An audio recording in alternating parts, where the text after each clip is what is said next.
बहन नाम क्या है आपका? रेखा। आप कहाँ की रहने वाली हैं? हम पिलखुआ मऊ से। और ये बगल में कौन खड़ी हैं? ये मेरी दीदी हैं। और आपके उस बगल में कौन खड़े हैं? मेरे पति हैं। और आप ध्यान से सुने कलीसिया की, ये परिवार इसलिए खड़े हैं क्योंकि इनके जीवन के बारे में और प्रभु ने किस तरह इनको आशीष दी है। ये परिवार जो इनके पास में जो इनकी बहन खड़ी हैं और इनके पति खुद गवाह हैं कि प्रभु ने किस तरह इनको आशीषित किया है। तो आप इनकी गवाही को ध्यान से सुने। बहन रेखा की गवाही है कि 10 साल हो गए इस बहन को कोई भी संतान नहीं था और इनके गर्भ में 4 से 5 बार 10 साल के बीच में गर्भ में संतान आया, लेकिन 2 से 3 महीने तक ही वो गर्भ में रहता था, बाकी उसके बाद वो नष्ट हो जाते थे। जी भैया। आप खुद बताएं बहन, आप इस तरह बताएं क्योंकि प्रभु ने आपको जीवन दिया, आपको एक बच्चा दिया है, तो उसी तरह बताएं कि आपको क्या था 10 साल में, आपने क्या क्या देखा अपने जीवन में। भैया जब हमारी शादी हुई उसके पहले तो थोड़ा हम लोग पढ़ रहे थे, दोनों लोग, बच्चे भी नहीं चाहिए थे।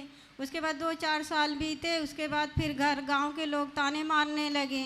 फिर उसके बाद हम लोगों ने सोचा कि बच्चा कर लेते हैं। फिर उसके बाद इलाज कराएं, कोई रिस्पांस नहीं मिल रहा था, बहुत दवा कराएं, कुछ भी नहीं। ऐसे बहुत हॉस्पिटलों तक गए, कई हॉस्पिटल तक गए, कोई पूरी की पूरी रिपोर्ट नॉर्मल आती थी। आपने जैसा लिखा कि 4 से 5 बार आपको संतान आया भी था गर्भ में जी, लेकिन फिर 2 से 3 महीने तक वो रह पाते थे, गर्भ में ही नष्ट हो जाते थे जी। जब आप ये प्रॉब्लम लेके डॉक्टर के पास गए, डॉक्टर ने क्या बोला आपको? डॉक्टर ने बोला इलाज कराओ ठीक हो जाएगा, लेकिन 2-3 बार 2 साल 3 साल ऐसे कराते थे, कोई मतलब नहीं निकलता था।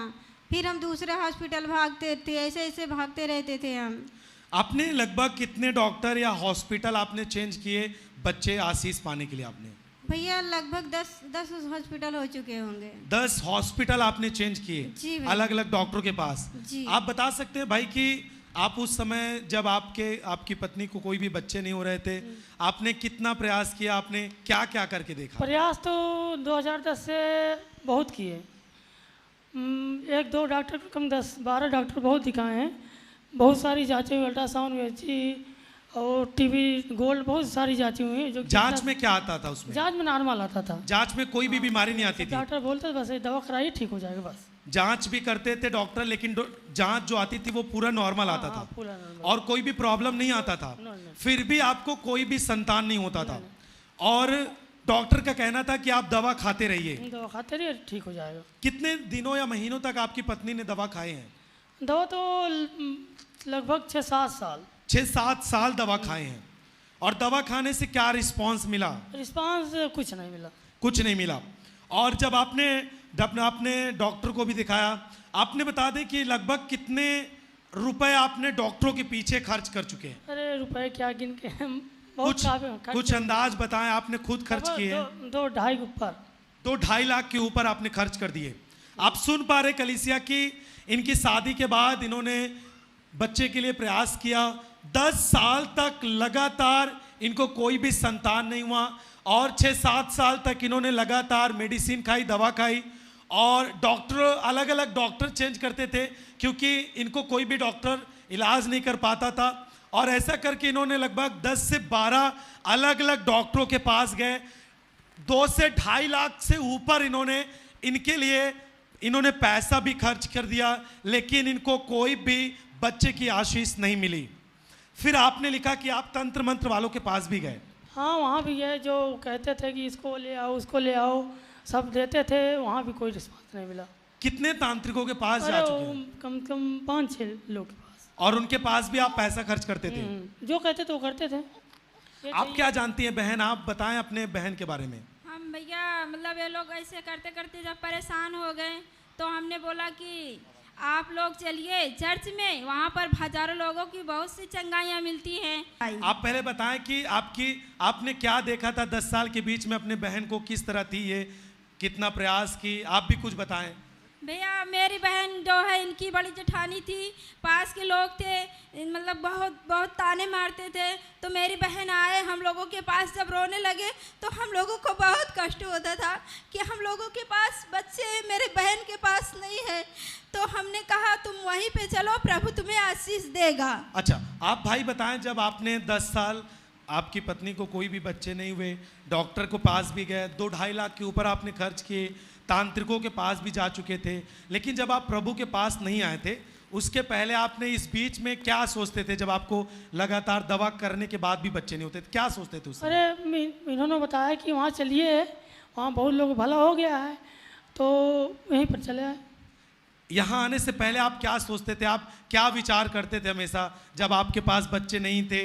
10 साल के बीच में डॉक्टर के पास भी गए, इतना लाखों लाखों रुपए खर्च किए, फिर भी जब नहीं हुआ, यीशु मसीह में आने से पहले उस समय क्या सोचते थे जब आपने पैसा भी खर्च कर दिया नहीं, था? यही सोचता था कि जब डॉक्टर लोग कह रहे हैं तो आज नहीं तो कल तो सफल होंगे, सफल होंगे, उसी में लगे थे। और आप उसी में लगातार लगे थे, हाँ, उसी में लगातार दवा कराते थे। 6-7 साल आपने दवाइयाँ खाई।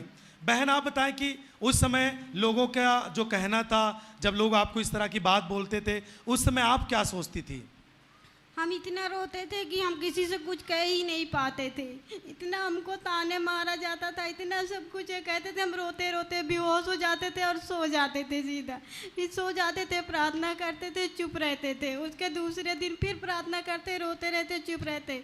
ऐसे ऐसे कई साल बीत गए। फिर हमारी दीदी जब हमको बताई, हम अपने पति से चुपके से यहाँ आए थे, और ये जब सुने तो हमको घर से भगा दिए थे, कहते जाओ, तुम जहाँ गई थी वहीं जाओ, मत यहाँ रहना। इतना लड़ते थे हमसे, इतना लड़ते थे कि हम और उसके रोते बाद रहते। फिर आपने लिखा कि सुसमाचार पाके जनवरी 2022 से आप चर्च आने लगी। जी भैया, वही हम पहली बार चुपके से आए थे यहाँ पे। उसके बाद 3 महीने हम आए, उसके बाद प्रभु ने हमें आशीष कर दिया। ताली बजाएं जोर से, पूरे आनंद के साथ कलीसिया। 3 महीने बाद ही आपके गर्भ में संतान आया। जी भैया, उस बार भी हम चुपके से ही आए थे। चाची, गांव की चाची थी, उन्हीं के साथ चुपके से हम आए थे। और वो बच्चा आपके गर्भ में सही सलामत रहा। जी भैया, साथ में है बच्ची। और वो पहला, जो प्रभु में आने के बाद पहला बच्ची आपके पेट में आया, गर्भ में आया 3 महीने बाद, और ये पूरा डिलीवरी के टाइम तक स्वस्थ रही आपके गर्भ जी में। भैया। और जब डिलीवरी का टाइम आया, आप लगातार कॉल सेंटर से आप प्रार्थना लेती रही। जी भैया, एक बार दिक्कत हुई थी, 2 महीने की बच्ची पेट में थी, तभी मेरा ब्लीडिंग शुरू हो गया था। उसके बाद हम फोन किए, यहाँ से प्रार्थना कराए, प्रभु ने हमारा सब कुछ ठीक कर दिया। ध्यान दे कलीसिया, जितने भी लोग यहाँ हैं, आपको कुछ भी प्रॉब्लम होती है, चर्च का जो कॉल सेंटर का नंबर है, आप इस नंबर को नोट करके रखें। आप जरूर यहाँ पे कॉल करके प्रार्थना लें। सुन पा रहे हैं, डिलीवरी के समय तक इन्होंने लगातार प्रार्थना लेती रही और प्रभु ने इन्हें ब्लेस किया। 10 साल के बाद आज इनके संतान इनके हाथों में है। तारीफ करें जोर से और जोर से।